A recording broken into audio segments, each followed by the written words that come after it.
In this video, we're taking a first glance at the Sculptor 78 grinder.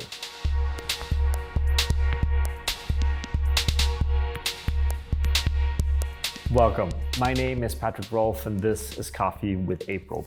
For this episode, we're going to try at least one of these grinders, so not both of them. These are the new Sculptor grinder from Timemore, and we believe they just kind of finished their Kickstarter as well. It seems to be a kind of an ongoing trend now to launch stuff on Kickstarter. And we're always super interested when it comes to new grinders. And as always, when we find a new grinder, our kind of main question is how well does it correlate with our April brewers, right? That's really the key thing here, both of our channels and kind of what we do here.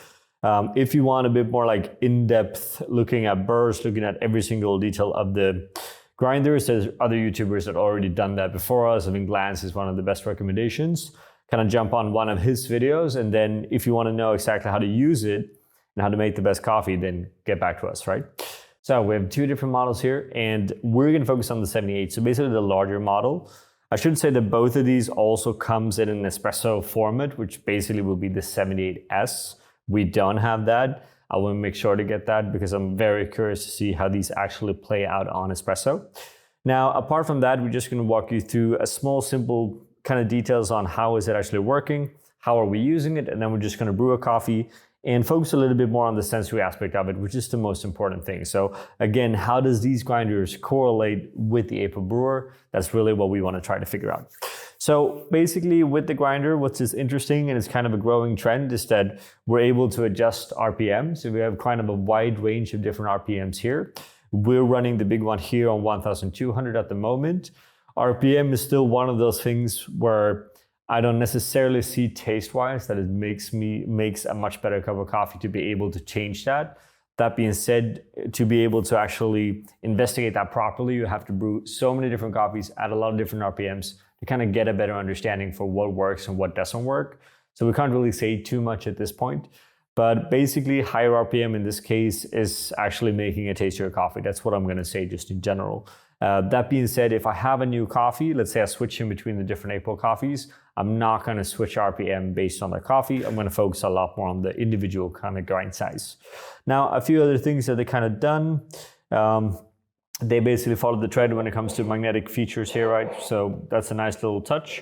It's not as fancy as Fellow, I should say. In general, Fellow feels like a slightly better designed product in general if you want to benchmark the kind of Fellow 02, which I'm sure we do in a later video at some point. But I think in general, the dial and everything else feels pretty high end, which it kind of should because you're paying quite a lot of money for this grinder, right?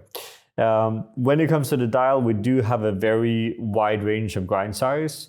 They recommend to do pour overs between 4 and 12 in terms of grind size, which I think is somewhat accurate. The coffee that we're going to brew today is based on a 13 gram dose, so 200 grams of water. And we're going to be grinding that on 9. So a nice little hopper. Turn on the grinder here.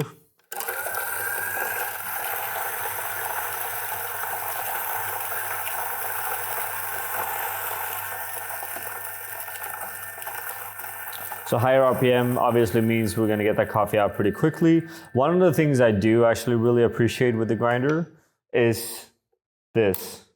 That kind of allows us to tap out all those fines.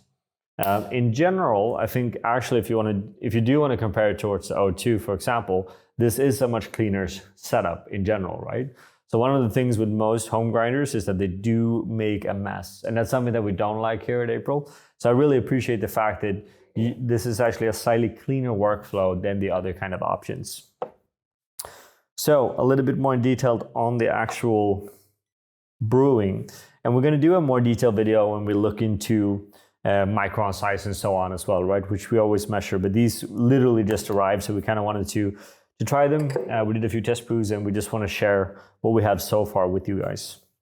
So 13 gram dose, we're brewing one of our limited coffees, an anaerobic processed Pacamara varietal from the Picocaya farm in Ecuador. Very kind of sweet, fruity, floral coffee.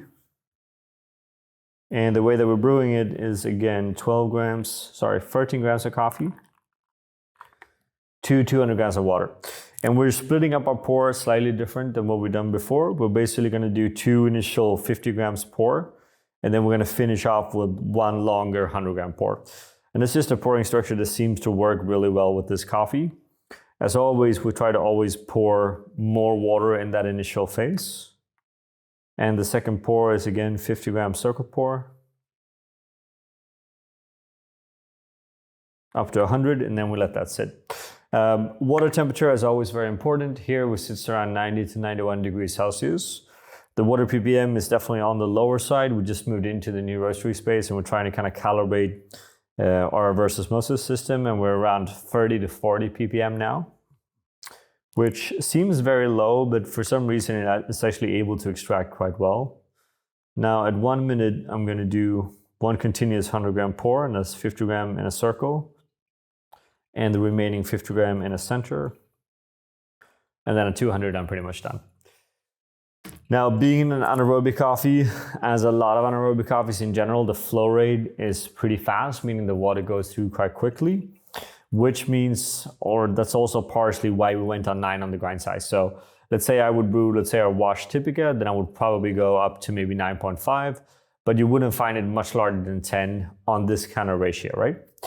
So what we're gonna do now is we're gonna let this go down. We're gonna have a taste, do some measurements, and we're gonna come back with a little bit of a conclusion on this grinder together with the April brewer.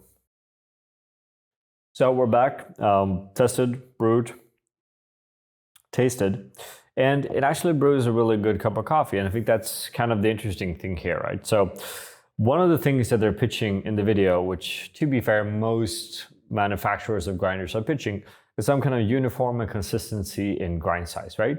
Which, to be fair, doesn't really exist, depending on how you look at it, right? Because all grind size is gonna look more or less like this, right? So you have a larger concentration of kind of one size, and then you're always gonna have a fluctuation on either size. And I guess when they refer to uniformity is basically how that curve looks, right? But more about that in a later video. But I think actually quite interestingly and importantly, it does make a really clean, crisp cup of coffee, which seems to fit the April brewer quite well, which is interesting, right? Now, obviously we have to spend more time with this. We're gonna kind of test a smaller version as well to see what comes out of that. And then I'm sure we're gonna compare these and compare the fellow, compare a bunch of other grinders at some point as well, right? But at this point, just to kind of give you a quick summary, it seems to be a pretty solid grinder.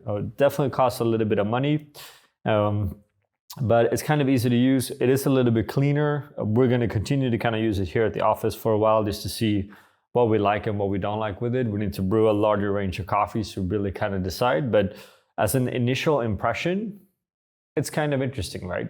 At least it's interesting enough to kind of continue to brew it. So we're really happy to do that. And we're also gonna make sure to get our hands on that S model because I wanna see how this performs in espresso because I think that can be really interesting, right?